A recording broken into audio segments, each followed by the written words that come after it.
তো হ্যালো বন্ধুরা, আজকে আমরা যাচ্ছি, আমি আর আমার ফ্রেন্ড দুজনে মিলে যাচ্ছি খাতড়া। আর খাতড়া কি করতে যাচ্ছি সেটাও বলছি। তো বন্ধুরা, বাঙালির হাতে দুর্গাপূজা আর বেশি সময় নাই, মাত্র আর 4টে দিন আছে। তাই ভাবি নিলাম যে পূজার শপিংটা আজকেই করা যাক। তো বন্ধুরা, আমরা যে রকেটে চাপে যাচ্ছি সেটা দেখছি একদমই তেল নেই। সামনে যে দাদার দোকানটা দেখতে পাচ্ছি, এখানেই ভাবছি আমরা তেল ভরে নেব। পরে এই দাদার দোকানে আমরা হালকা করে হাফ লিটার তেল ভরে নিলাম। বন্ধুরা, তোমরা এই ব্লগটা দেখতে থাকো, আমি আমার রকেটের স্পিডটা বাড়াই যাতে অনেক তাড়াতাড়ি খাতড়া পৌঁছাতে পারি।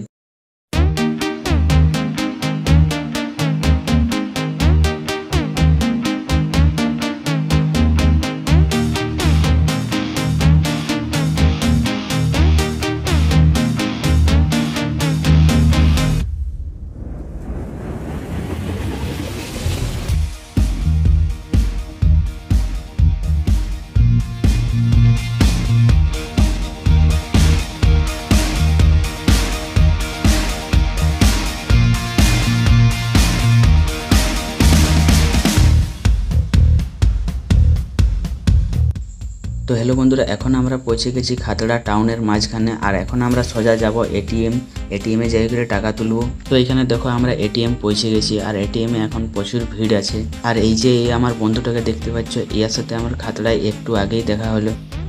তো আমি এখন সোজা ঢুকে পড়লাম এটিএম এর ভিতরে টাকা উইথড্র করতে। তো বন্ধুরা, আমি 3জনকার পর লাইন পেলাম টাকা তোলার জন্য। তো বন্ধুরা দেখতে পাচ্ছ, এখানে আমার টাকা তোলা প্রায় হয়ে গেছে। তো বন্ধুরা, আমি এখন এটিএম থেকে বেরিয়ে সোজা চলে যাব শপিং মল। দেখতে পাচ্ছ, আমি আমার রকেটটাকে নিয়ে যাওয়ার জন্য একদম পুরো রেডি হয়ে গেছি। তো বন্ধুরা দেখতে পাচ্ছ, আমি এখন সোজা মলে পৌঁছে গেছি। মলটার নাম হচ্ছে আদি অঙ্গ সভা।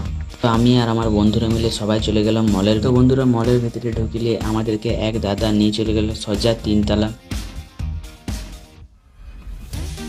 তো বন্ধুরা দেখতে পাচ্ছ, এখানে আমার কিনা প্রায় কমপ্লিট হয়ে গেছে। এখন আমি যাব মলের বাইরের দিকে। তো এখন আমি চলে এসেছি মলের বাইরে।